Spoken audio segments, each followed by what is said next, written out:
The terms left and right in a political context are used constantly and often erroneously in everyday life. We hear all the time of far left and far right in the media. But what do they actually mean? The best way to understand terms like these is to go back to when they were first used. The terms left and right were first used during the French Revolution, and so it is from exploring this historical event that we can get a good sense of the meaning of these two terms. The French Revolution started in 1789 and would continue to define French politics for the next decade, and would have a ripple effect through Napoleon and others, which would change the nature of politics over the next few centuries. The revolution pitted the Third Estate, the common people, against the First Estate, the Catholic Church, and the Second Estate, the nobility or aristocracy. Ultimately, the Third Estate, the common people, would succeed in its aims and would reduce the power of the nobility and the religious authorities. They would ultimately go on to kill the king himself after some controversy. In the French Assembly, those who supported the revolution were seated on the left side of the assembly. Those who opposed the revolution, or at least sought to limit its effects, were seated on the right side of the assembly. This then is the origin of the terms left and right wing. If the left are the supporters of the revolution and the right are against it, what then can we say about each side? Clearly, the left support change, often radical change. The revolution, as the name suggests, pushed for a complete change in French society and relations between people, a complete turning. An aspect of change can be seen in the revolution's disdain for tradition or traditional beliefs. For example, the near destruction of the Catholic Church and traditional religion in France in the years after the revolution, and the establishment of a new cult of the Supreme Being, the establishment of temples of reason in the place of churches. The left must also support equality. A key objective of the revolution was for greater equality in society. Take the slogan of the revolution, for example, liberty, equality, fraternity. They wanted to remove the privileges granted to the upper classes by the Ancien regime, the old order of French society. In the revolution and the republic which was created by it, titles were largely abolished, and all people were addressed as citizen. Even the king was famously addressed as citizen Capet before his execution. The left also support inclusion. The revolution encouraged minority groups and women to seek greater equality in French society. The Jews of France would also gain recognition and protection in France after centuries of persecution. Finally, the left support liberty, again a key part of the revolution's aims. By liberty we mean a sense of freedom. Although both left and right today claim to be supporters of freedom, who wouldn't be? It's historically been the left who have campaigned for greater freedoms in society. Freedom of religion, worship, relationships, speech, etc.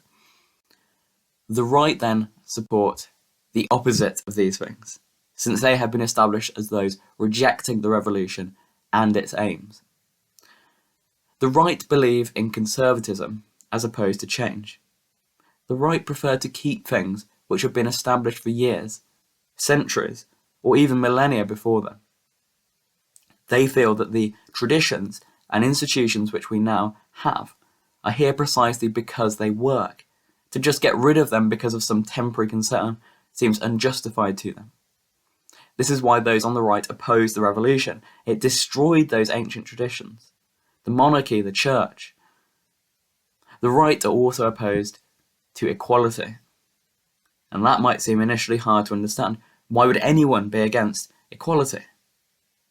The right don't so much support or celebrate inequality, rather they simply believe that it's inevitable.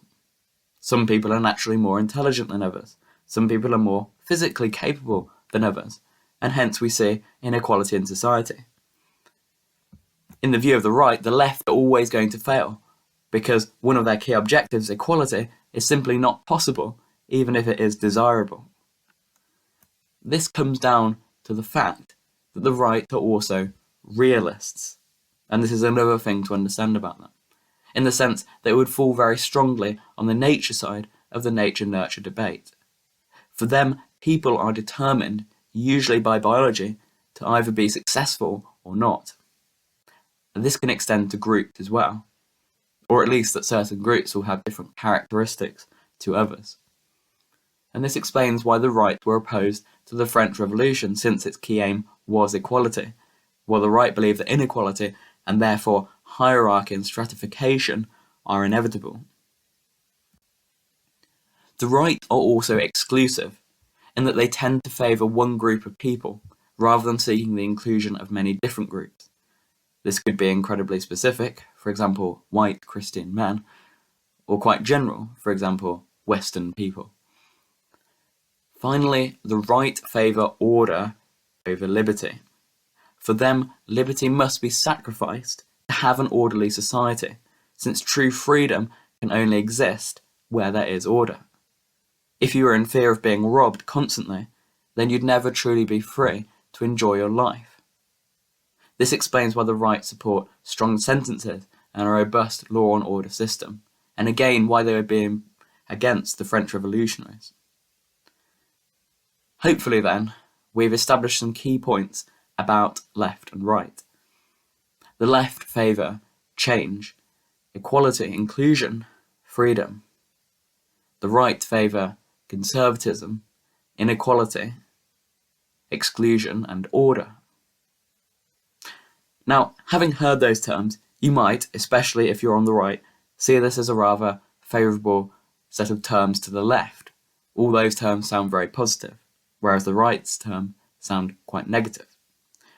But it's important to understand where the right is coming from. Traditions are important and useful for society in creating unity and understanding. The right don't celebrate inequality, but view it as simply natural. Many on the right believe that it's important for society to help those who find themselves on the lower end of the hierarchy. Order is also important in creating a society which is truly free and just, as we've just established. It's also necessary, when thinking about right and left, to understand that these principles of the left and right can change as society changes with them. How much, for example, can we really talk about the right being interested in order? Often order will be desired by the left, especially when leftist regimes or governments come into power. The right will often side with libertarian and anti-government ideas, presenting themselves as populists, railing against the establishment.